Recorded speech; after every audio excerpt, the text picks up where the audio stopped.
Assalamualaikum warahmatullahi wabarakatuh. Perkenalkan, nama saya Indah Haiturnisa dengan NIM A12125100002. Saya dari Prodi Pendidikan Bahasa Inggris, Fakultas Keguruan dan Ilmu Pendidikan, Universitas Tadulako. Pada kesempatan ini, saya akan menjelaskan tentang landasan dan tujuan pendidikan Pancasila. Pertama, kita akan membahas landasan pendidikan Pancasila. Landasan pendidikan Pancasila terdiri dari 4 landasan, yaitu landasan historis, landasan kultural, landasan filosofis, dan landasan yuridis. Yang pertama adalah landasan historis. Landasan historis adalah kronologis terbentuknya Pancasila sebagai dasar negara Indonesia, di mana pada tanggal 22 Juni 1945, Panitia 9 mengadakan rapat untuk merumuskan dasar negara. Hasil dari rapat tersebut dikenal dengan Piagam Jakarta. Namun, pada sila pertama Piagam Jakarta yang berbunyi ketuhanan dengan kewajiban menjalankan syariat Islam bagi pemeluk-pemeluknya memunculkan perdebatan karena dianggap hanya mengakui satu agama. Hal ini menimbulkan keberatan terutama dari wakil Indonesia bagian timur. Oleh sebab itu, pada tanggal 18 Agustus 1945, melalui sidang PPKI, rumusan sila pertama diubah menjadi ketuhanan yang Maha Esa. Dan sejak itu, Pancasila resmi ditetapkan sebagai dasar negara Indonesia. Yang kedua adalah landasan kultural.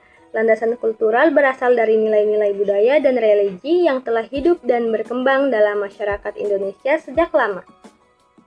Nilai-nilai seperti gotong royong, musyawarah, toleransi, serta kepercayaan kepada Tuhan menjadi dasar dalam perumusan sila-sila Pancasila. Oleh karena itu, Pancasila mencerminkan kepribadian dan budaya bangsa Indonesia sendiri, bukan nilai yang berasal dari bangsa lain. Yang ketiga adalah landasan filosofis.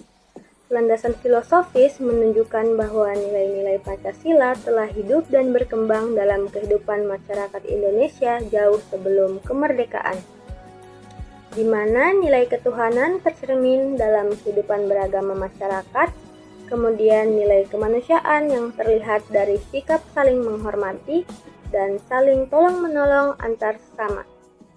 Lalu nilai persatuan. Nilai persatuan mulai tumbuh kuat sejak tahun 1908 dengan berdirinya Budi Utomo sebagai tanda kebangkitan nasional. Selanjutnya, nilai kerakyatan yang tercermin dalam kebiasaan bermusyawarah. Dan yang terakhir, nilai keadilan sosial terlihat dalam semangat gotong royong. Kemudian landasan terakhir yaitu landasan yuridis. Landasan yuridis merupakan dasar hukum yang menetapkan Pancasila sebagai dasar negara Indonesia.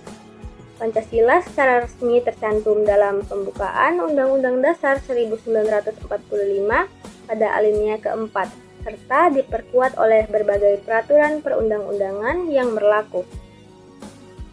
Selanjutnya kita masuk pada tujuan nasional bangsa Indonesia.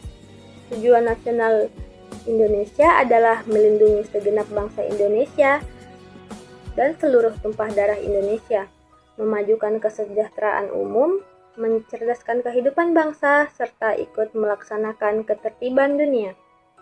Kita masuk ke topik terakhir yaitu tujuan pendidikan Pancasila. Tujuan pendidikan Pancasila yang pertama adalah membentuk peserta didik yang memiliki sikap bertanggung jawab sesuai dengan hati nurani. Yang kedua yaitu peserta didik diharapkan mampu memahami masalah hidup dan kesejahteraan serta cara-cara pemecahannya.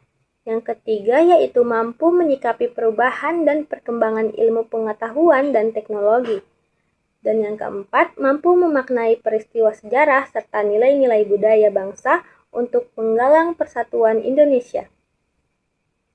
Demikian penjelasan mengenai landasan dan tujuan pendidikan Pancasila. Terima kasih atas perhatiannya. Wassalamualaikum warahmatullahi wabarakatuh.